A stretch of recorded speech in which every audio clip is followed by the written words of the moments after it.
Wala munang leg sa kalsada ngayon guys, aatid muna ako sa isang birthday ng aking pamangkin. Isang private pool yung aming dinayo, dito lang yan sa lungsod ng Malolos, lalawigan ng Bulacan. Isang oras yung naging biyahe namin mula May Kawayan kasama ng aking mag-ina. In-invite lang kami rito ng pinsan kong si Lordin Lagrimas. Shoutout sa'yo, salamat sa pag-invite. Ito naman yung may birthday, yung pamangkin ko. Happy birthday sa'yo Ate Aislinn. Sobrang tagal na, ilang taon na rin yung lumipas, ngayon lang ulit kami makakapagsama-sama, makakapag-banding ng ganito. Ay sorry, teka, mali. Ako nga lang pala yung wala pagka may mga okasyon kagaya nito. Ako nga lang pala yung wala before kasi nandun ako sa barko, nagtatrabaho. Kaya kahit may schedule ako nung nakaraan, kinancel ko muna kasi minsanan lang rin naman to. Minsanan lang magkita-kita pagka may okasyon, kaya G na to. Ang bilis ng panahon, parang kailan lang magkakalaro lang kami, pero ngayon may kanya-kanya ng mga anak. Ang ganda nga rin pala ng area na naarkila nila dito. Grabe, ito yung masasabi mo na quality na, pero mura. May bilyaran pa dito. Talagang sulit na sulit pag ikaw ay naglilibang. Syempre may mga tako din. Borax, hindi mawawala yung mga tisa dyan. Meron nga rin pala silang dartboard dito para sa mga mahilig maglaro nito.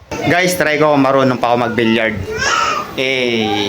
At syempre, billiard yung isa sa pinakapaborito kong sport, kaya ito, susubok akong tumumbok ulit. Kalaro ko nga rin pala si mama at kuya dyan. Grabe, mas magaling pa yung nanay kaysa sa anak. Yung isang pamangking ko naman dito, habang kami ay naglalaro, tahimik na tahimik lang. Yung isa naman, eto, nagko-concert na.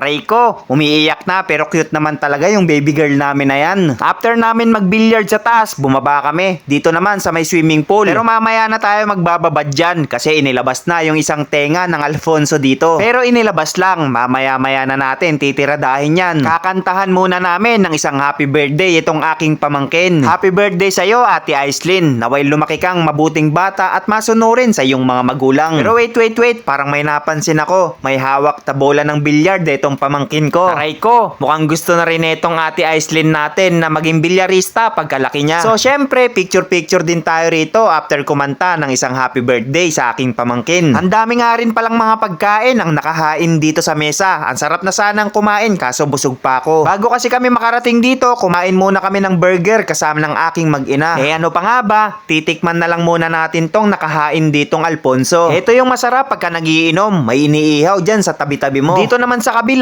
yung mga pamangkin ko ay nagdesisyon nang mag-swimming na dito sa swimming pool. Grabe nga lumangoy itong isa kong pamangking si Jordan. 6 na taon pa lang pero akala mo mangingisda na. Yung anak ko naman, eto, sinutan ko ng life vest. Pati ako dito napatalo, napasabay na. Pagtagay ko kasi kanina ng Alfonso, tinamaan agad ako. Aray ko. Charot, nabasa na kasi ako kanina. Biglang lumusong ba naman yung pamangking ko pero hindi naman siya nalunod. After nyan, tagay na naman with pulutan na barbecue. Minsanan lang to kaya sulitin na. Baka bukas nasa biyahe na naman ako, nasa kalsada na naman, bumabiyahe kay Angkas. Pero syempre, yung pagtagay, konti lang or alalay lang, yung kaya pa rin yung sarili pagkatapos. Okay na sa akin yung tamang chill lang, banding, hindi na yung para magpalakasan pang mag-inom. As long as kayang-kaya mo pa yung sarili mo, hindi ka makakaperwisyo ng ibang tao, G lang. Mahirap din kasi yung puro kainom, kinabukasan hangover, may trabaho, aray ko, sakit sa ulo, sigurado. Habang kami ay nasa baba, yung dalawa kong babae nandito sa taas, nagbibilyard. Pagkakita ko sa cellphone ko, may picture at video sila, kaya eto isinama ko. Ako naman, konting tagay para hindi agad malasing, talon agad dito sa swimming pool. Mahina lang rin naman talaga ako mag-inom, lalo hard. Talagang beer yung linyahan ko.